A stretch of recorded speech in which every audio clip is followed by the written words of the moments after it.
nossa crítica do IJF em relação à proposta do governo comentada. A gente ainda não sabe muitos detalhes, porque ainda não foi divulgado.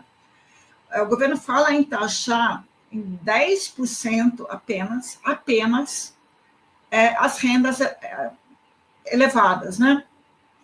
Ou seja, do 1% mais rico, ou 0,01% mais rico, em apenas 10%, e ele fala ainda que isso seria sobre o total da renda, tá?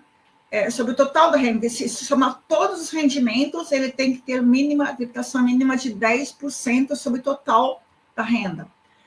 Isso é um absurdo, porque vou dar um exemplo aqui bem matemático, em números, para vocês verem que isso não vai afetar os efetivamente super ricos. Existe um benefício fiscal, foi criado na época do Fernando Henrique Cardoso, também junto com essa mesma lei, 9.430, que é um benefício seguinte: as empresas supercapitalizadas, ou seja, as que têm um capital próprio elevado, elas podem remunerar, com base nesse capital próprio, tá? Podem remunerar os seus acionistas com o título de juros sobre capital próprio.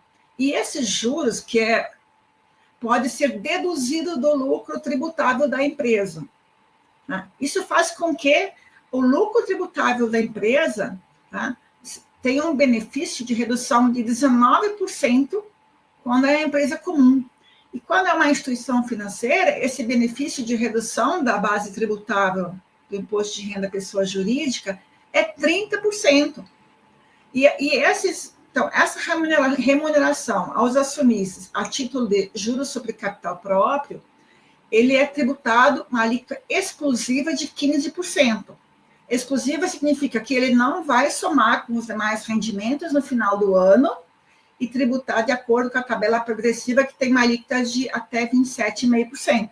Então, ele fica com a alíquota única, 15%. Esses 15%, tá? Então, a empresa faz cálculo se o que vale a pena para ela ou não. Então, as empresas mais capitalizadas, elas se beneficiam mais disso do que as empresas não capitalizadas, né? Por exemplo, empresas que são praticamente prestadores de serviço, PJ, trabalho profissional, elas não têm um capital próprio elevado. Então, o que elas distribuem a título de juros sobre capital próprio é quase nada, praticamente nada. Então, elas distribuem os lucros a título de lucros e dividendos, tá? Então, o que vai acontecer com essa proposta do governo? Se eu somar o que um acionista ganhou de juros sobre capital próprio, vamos pegar um número. Vamos supor que 10 milhões ele ganhou de juros sobre capital próprio e foi descontado dele 15% de imposto de renda. Ok? Agora, a mesma empresa vai distribuir para ele mais 5 milhões a título de lucros e dividendos. Então, o rendimento dele total foi 15 milhões.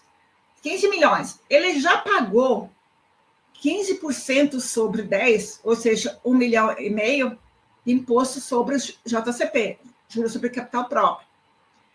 Agora, se eu somar, quanto ele vai pagar mais? Se eu tenho 10 milhões de remuneração de capital próprio e mais 5 de lucros e dividendos, o total dele é 15.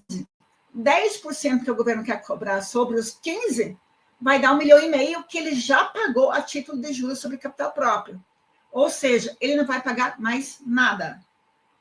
Ou seja, então, os mais super ricos, que estão em acionistas de empresas supercapitalizadas, como bancos, etc., eles não vai atingir a eles essa medida do governo. Essa é a nossa grande crítica, tá? Então, por isso, nós defendemos que tem que acabar com esse benefício, que reduz muito a alíquota, reduz muito o lucro tributável e vai beneficiar só beneficiar os super ricos. Quem é que vai ser mais atingido por essa medida do governo que quer tributar em 10%?